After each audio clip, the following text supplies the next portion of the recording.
Welcome to our podcast, Immunization Morning Commute, Vaccine Hesitancy During a Global Pandemic.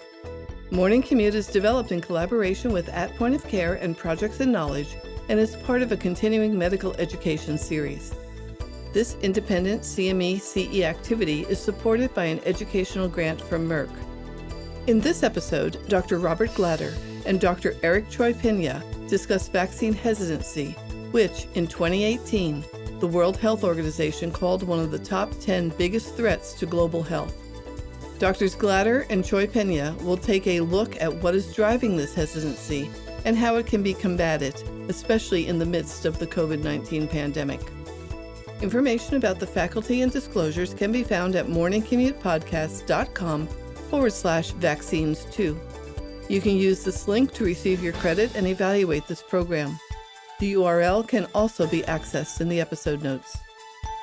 Dr. Glatter is an assistant professor of emergency medicine in the Department of Emergency Medicine at Lenox Hill Hospital, Northwell Health in New York City.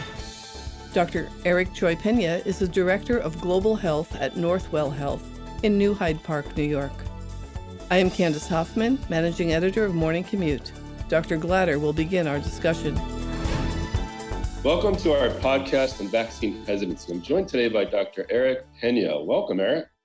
Hey, Robert. Nice to meet you. Thank you for having me. Yeah, absolutely. I'm really glad to have you here to discuss our topic of vaccine hesitancy. And it's certainly timely in the middle of the pandemic, but especially so with the availability now of multiple vaccines that are showing efficacy against COVID-19. But the reality is that vaccine hesitancy was here long before COVID. That's clear, and we've been battling this for decades.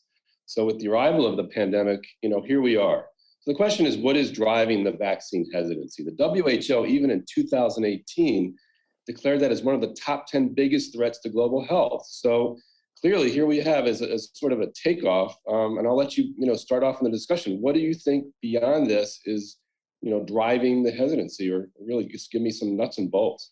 This has been a concept that has existed in our society and in global societies for decades, as you put it. We saw this since the first vaccine. We've seen this since smallpox, and we've seen hesitancy around that. I think what's novel about this discussion is just how quickly we see misinformation able to be propagated and spread in the era of social media and the internet. We're seeing a lot more kind of widespread misinformation that is disseminated as quickly, if not quicker, than the data. And so one of the challenges I think we have is going back many, many years to the smallpox eradication campaign. You can read the journals of the vaccinators as they were reaching the end of that campaign in northern India. And there were certainly many families and many populations that had vaccine hesitancy that needed to be overcome. But I think the issue that we're now dealing with is that it's no longer as fringe, I think, as it was when information was disseminated in a peer-reviewed fashion and over mainstream media. I think we're now seeing misinformation spreading much more quickly, and it's got real-world ramifications that we can go into. Absolutely. So this all boils down to trust and, validation. These are key issues in determining how we accept, the ability or, decision to vaccinate ourselves.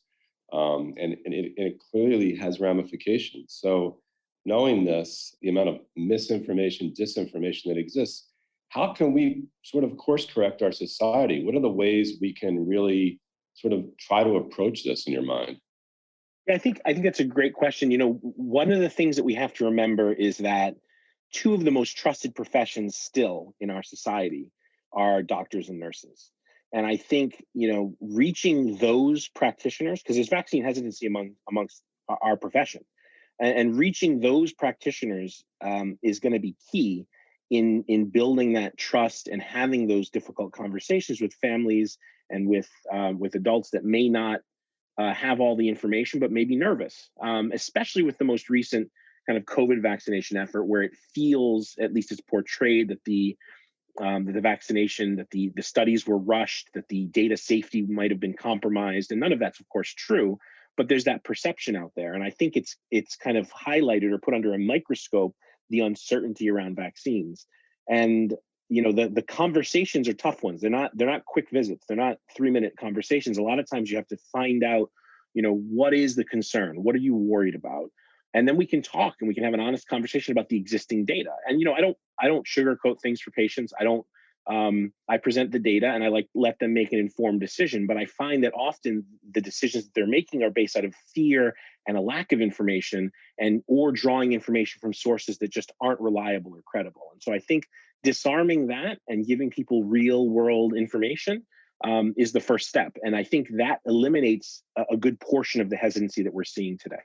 Right. And I I completely agree. And I think if you tell a person that if I vaccinate you, there's a 100% chance you won't be hospitalized and you won't die, I think that generally would tell someone that they may want to get the vaccine. And I think that's the case. The Kaiser Health News had a recent survey about a month ago. And that was one of the things that sort of pushed people a little bit over the precipice to get the vaccine, knowing that they wouldn't be hospitalized and they wouldn't die. And so those are powerful messages, I think, that when you get that, communicated to you, it can help, sort of push you to get the vaccine. Yeah, absolutely. And if you remember the time pre-COVID, when only in New York State, only the healthcare professionals that didn't receive their seasonal flu vaccine were the ones that wore masks in the hospital. I use that as an opportunity to have conversations, and people would say, oh, well, I got the flu shot and then I got the flu. And flu vaccine, it's true. It's, the protection is incomplete. It doesn't 100% of the time protect from getting the flu. On a good year, it gets close to the 80s or 90%. And on a bad year, it's 50 or 60%, and you can still get the flu. But the one thing that I think people overlook is there are very few people dying of flu that are vaccinated, almost zero each year, without special circumstances. And that's a huge deal. And so when you tell patients that, look, you may get the flu shot and then get the flu, but with your COPD and heart failure, you're not going to die in a ventilator from flu. And that's a very big patient-oriented outcome, as we call them. And I think that's something that needs to be talked about, because it's not just a failure if you get the disease. If it prevents you from going into the hospital or dying from that disease, that's a huge win. So looking at vaccines in general, adult vaccines, we've certainly had some resistance. And some of this, is to be expected. A lot of adults have asked me, actually some in the emergency department, do I need to get a pneumavax or pneumococcal vaccine, or even a zoster vaccine? And so, Eric, I always want to recommend this. And I think that people are, always a little hesitant. Like, do I really need it? And I want to get your thoughts on that. Yeah, I also similarly get questions about this in the clinical area. And what I tell people is, vaccines have single-handedly saved more lives in the history of science than antibiotics, chemotherapy, and many other therapies combined. It really has, the thing that's changed the kind of the scope of modern medicine has really been the vaccine. It is the most cost-effective intervention that we can give in science, and it really is where we get the major wins in reductions of disease. The old adage, an ounce of prevention is worth a pound of cure. That really is true in these vaccines. And so pneumonia is one of the leading causes of death in elderly populations in the United States. Zoster is an incredibly morbid disease that causes painful lesions that can last for the neuropathic pain can last for months and months after an infection. The big question I have is with such little downside to these vaccines, why would you not want it? It's almost an act of insanity to not want it. And that's kind of how I talk to patients about it. I said, look, the downsides are pretty low. We're talking about a few cases per 10 million of side effects, and to me that's an acceptable risk given the real risk of complications from those diseases. Absolutely, and I think a lot of the messaging happens in physician offices where they try to encourage the use of the vaccines. To be honest with you, when you do see a case of shingles that's pretty bad, you always wonder, did they get the vaccine? At least that's been on my mind lately. And even with the case of, community-acquired pneumonia, someone who's pretty ill, were they vaccinated? And I think that's really raising the bar that we need to really have these discussions wherever we can have them. Yeah, absolutely. Obviously, we know there's going to be breakthrough infections, and we've seen that. A recent CDC report looked at over 5,800 episodes of breakthrough infections out of 77 million plus vaccinated. And we knew this was going to happen, and there were deaths, of course. But when you look at the numbers and the statistics behind that, it's still very impressive of what we're seeing. There's no question. And that kind of leads me into the fact that, we're in the midst of a pause right now with the J&J vaccine, and how that has affected the degree of vaccine hesitancy and what we're seeing. And I want to get your thoughts on that. Yeah, this is a really tough question. This is the double-edged sword, right? Because you don't want to be viewed as being reckless, right? You don't want to be accused of, well, you were still vaccinating while we had these reports. So they took this, the FDA and the CDC took this stance of, out of an abundance of caution, they were going to pause while they examined data. But when you look at the data, what they're looking at, the numbers that they're looking at are so small. We're talking about 6 cases out of almost 7 million doses. And if you just limit it to women of childbearing age, it's still 6 cases out of millions of doses given. These are really small numbers. I think that unfortunately it serves as armament for the anti-vax movement and for vaccine hesitancy. But really what it is showing that we take even small risks very, very seriously. And no one is arguing on the vaccine advocacy side that you should just blindly accept vaccines. No one is saying that. We're saying that if you look at the data and you look at the risk of the disease and you look at the risk of the vaccine, you will be overwhelmingly in favor of the vaccine because the risks are minimized. And in cases where the risk doesn't get minimized, we don't really offer that vaccine. Nobody talks about the anthrax vaccine outside of the military because it's not a very good vaccine. And so it's not offered. And that is part of, I think, the discourse that happens in science, and translating that into the lay public is one of our challenges. Absolutely. I think we look back to other vaccines that have been pulled from the market. The rotavirus vaccine was taken off, relatively quickly after, the issues of intussusception arose. But, again, we're doing our due diligence. The FDA and the CDC are looking at this carefully. I don't think we should interpret this prolonged pause as a reason to in any way have the public react negatively. But the reality is a lot of people are, and so we have to quell that. And I think that, physicians, other healthcare providers need to really step in and try to, continue the messaging that we are on course, that, we will do based on what the recommendations are from the committee, but we're doing our due diligence. Right. No, absolutely. And I think, the worst case scenario for me is that they would find that this vaccine does cause in a certain age group in women a slightly elevated risk, and they may suggest that women defer to one of the mRNA vaccines, which hasn't shown that complication. I think one of the reasons why we can be cautious is because we have 3 FDA-approved vaccines under emergency use authorization. So we have the ability to pick and choose how we distribute those vaccines. And if there's a way to do it that gets people vaccinated as quickly as possible, but also minimizes whatever minuscule risks there are, then we should take that opportunity. Absolutely. And I wanted to move into the idea of vaccine passports. I had a friend the other day that was saying that this is something that we definitely should do. And obviously, all the vaccines are still under EUA category. They're not formally approved yet. So, moving to that next step and making, the vaccine passport part of our everyday life is fraught with privacy issues. Clearly, there's no question that comes up. And, do you want the government, I guess some people feeling that you want the government intruding into your life to know what your vaccination status is, and they'll say, what's next? And I wanted to get your thoughts on that. Yeah, I think the idea that vaccination passports are a novel idea is really a falsity. We've needed to carry the WHO yellow cards for yellow fever when traveling internationally. We've had to show proof of vaccination to enroll our children in school. This is not a new concept. I think it's taking this concept to the next level in terms of really making sure that the way that we show proof of vaccination is secure, that there aren't fraudulent vaccine cards out there. And remember, the goal is to keep everyone safe, right? And the same way you have the individual right to not get vaccinated. But remember, the moment you step off of your property and you enter into society, there are rules.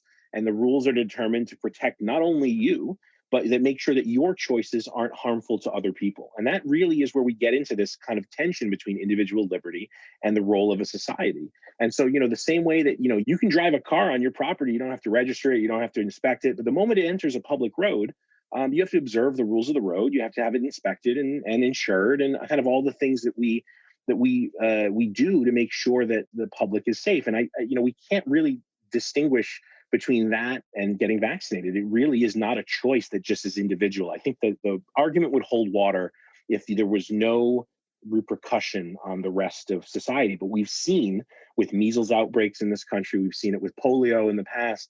A lack of vaccination has a very large effect on your neighbors and the other members of society that you live with. And so, in order to use public services that are taxpayer funded, I don't think it's unreasonable to make sure that people that do that are not endangering people around them.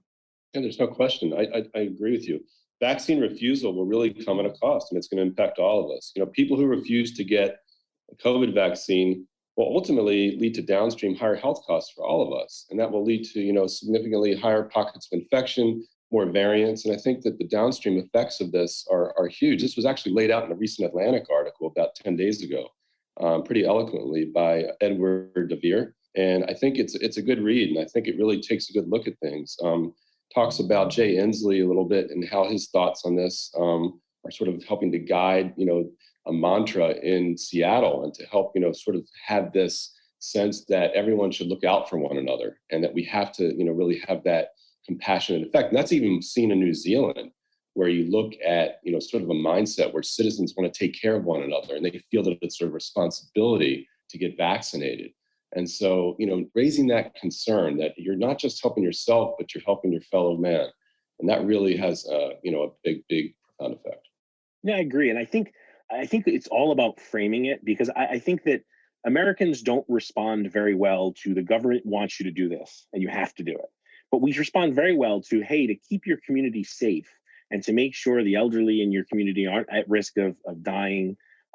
People would step up and help their neighbors all the time. I mean, this is something where community is no less valuable in American society than in any other society. And I think if we hit those points, I think that's the way to overcome this kind of feeling of just pushing against a government mandate.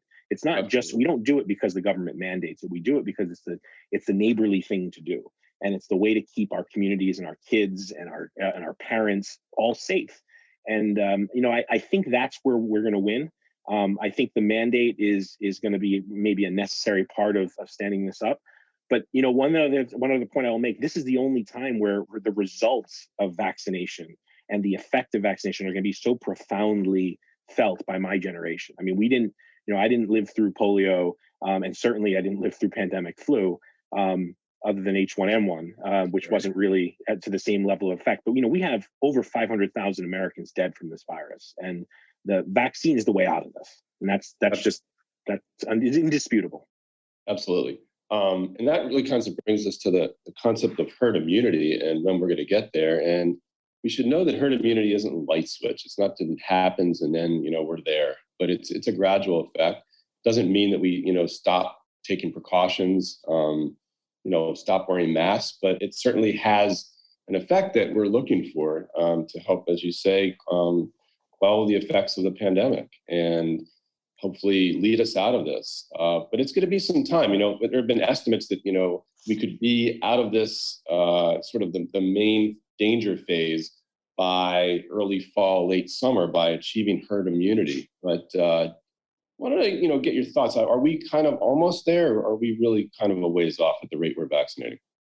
I think we're still a ways off. I think that we are going to see what I'm calling kind of micro herd immunity, where you're going to see communities and pockets of communities and social circles where all the adults are vaccinated, or all the all kids are 16 and up and adults are vaccinated. And I think we are going to be able to relax some of our social distancing measures, and we've already seen indications from the CDC in small groups, indoors, not in public, that's going to happen based on their guidance. But the idea that the public is going to be over this by this summer, I think is a little bit of false hope.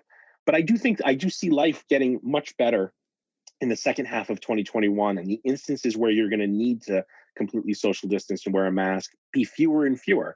But you're right; it's not a light switch. We're not going to just go back to pre-COVID. And actually, there was a great Atlantic article, and I don't remember the author, but on COVID-21, and Right. how, COVID may become this just, a nuisance, and it may become this seasonal nuisance that, certainly doesn't kill a 500,000 people in a year, but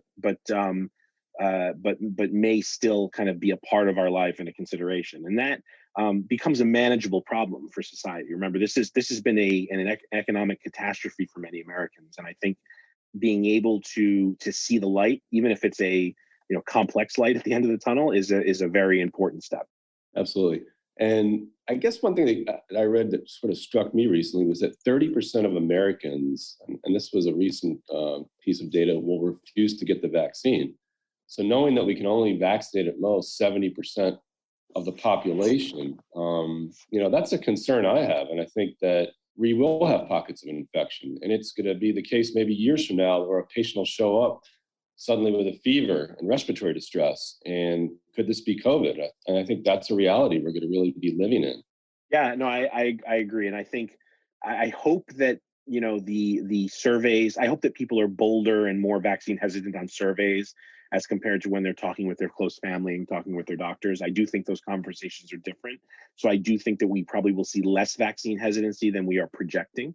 But I certainly think that it is going to be a problem, and I think that I still engage with people on a regular basis that believe that COVID's a hoax and that we're inflating the death statistics. And it's really, I reason with people up until a point, but there are a much smaller percentage of people that are just convinced that I have a financial incentive to lie to them, or some other kind of delusional thought, and that's harder to overcome. So, like I said, though, I think it's much smaller percentage. Absolutely. Speaking of denying COVID, Ted Nugent, in fact, today just tested positive for the virus after calling COVID-19 a hoax. So, he downplayed the pandemic the whole time, as well as mitigation efforts. And as recently as last week, even after he had been questioned about safety, about risk of getting it, he really continued to downplay it. So here you are having someone, a past rock and roll star who lives, I'm pretty sure, pretty wildly in life still, just flouting the existence of the actual virus, and people listening to this and propagating this in social media. So I think this is an example of what people really need to see, that the people who flout it and then get sick, these are living examples of people that could die. Yeah, I hope that people learn from that lesson and learn that it's all theoretical and a political statement until you get it, and then you're staring at your own mortality, and things get really real really quickly. And Absolutely.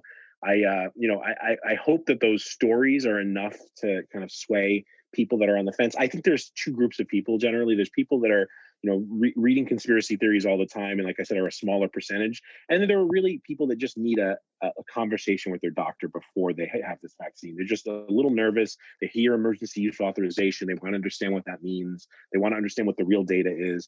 And hopefully, after a discussion with their doctor or other provider, they're gonna, I think, have some of their worries set aside, and we'll get vaccinated. Yeah, absolutely. I think that the fact it is that the mRNA vaccines were developed for at least 2 decades. The technology behind them was well established, and so here they are. They could really be pulled off the shelf, and they could be used quickly and scaled up. And I think that really is what we should take away and tell people, in an educated way, that this is not just invented a month ago. This has been around for decades, and now we're pulling it off the shelf.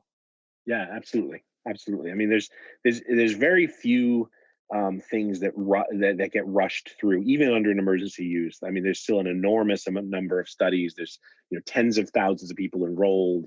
There's lots of data that we get to look at before making a decision on this. And I think the one thing that people don't understand is, this Operation Warp Speed, really what it did was give companies unprecedented access to the FDA, and get the FDA unilaterally focused on moving one type of vaccine, one product through, using all of the resources of the agency. And that really is what sped this up. And so one of the things that I think coming out of COVID, we're going to have to think about is, when we have these vaccines in development, since the FDA has now proven that it's capable of moving this quickly, why are there 4-year delays in other vaccine development? And I think that's going to be something kind of like work from home, where you're not really going to be able to roll back from that. That's kind of you've opened the door. and now we know that we can do things expeditiously. Absolutely. And looking at HIV now, maybe there may be a role that this technology can help sort of accelerate the pace of, if we can achieve vaccination. There's been some stops and starts, obviously, with HIV vaccines, but maybe this is what we needed to sort of push the envelope. Yeah, I mean, there's a lot of things in development that are exciting. I was just reading an article on the universal flu vaccine, which has had good preliminary data. So, the idea that you get one flu shot and then you don't need a seasonal shot. It kind of protects you against all variants of flu. And there's talk of a universal coronavirus vaccine. And so that those are exciting things. The idea that you wouldn't need a booster, and this is all coming from vaccine development with this mRNA technology. And so I think there's exciting things ahead, and I think that it needs to be presented to the public honestly, but with the data, trying to dispel as many myths as possible, so that people feel comfortable. Absolutely. I want to thank you, Eric. This has been a really informative discussion, and hope our audience can take away the key points that vaccine hesitancy involves, and going forward, hopefully we can battle this and beat this once and for all. Absolutely. Yeah, I think it's important. I think conversations are important. Presenting honest data is super important. Remembering that vaccine passports are not a new thing. This is not something that's new. This is something we've used for generations, and just looking at the real effect. This is one of the first times we're going to get to see the real effect of a vaccine, in my lifetime at least, on a disease that's killing hundreds of thousands of people and millions of people worldwide. And I'm really excited to see the reduction in deaths and hospitalizations as a result of widespread vaccination. Yeah, I feel the same way. I think saw a patient the other day.